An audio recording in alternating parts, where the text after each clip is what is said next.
how do you actually think about the timing of your interviews? What I would say in this way is we're going to do sort of a whole bunch of outreach over the next month. And you should just start to do outreach and not overly worry about it too much. Because the important thing to understand is that you can have a conversation with someone, and it can be an okay conversation, but you will then decide to have another conversation with them later when you learn a little bit more. So don't worry too much about the fact that like you need to stagger them or move them around or one way or the other. For now, I would just tell you is just focus on sort of doing as many as you can. What tends to happen in the writing process generally is that people wind up having sort of 3 phases of interviews. The first phase is early phase. You talk to people early on.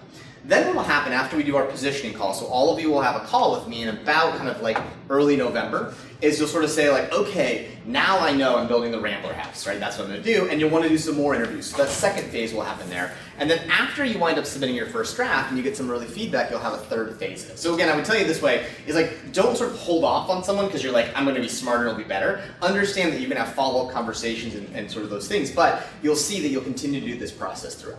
The key thing before sort of I move on is this week, try and see if you can get at least 2 conversations scheduled for next week. That's the goal. Now remember, these don't have to be the perfect person. Again, if someone's gonna be willing to help you along the way, that is a success. But again, keep sending messages, right? Like I just said send 3 to 6. The goal this week is to send 10 or 15 messages to people who you think might be interesting conversations.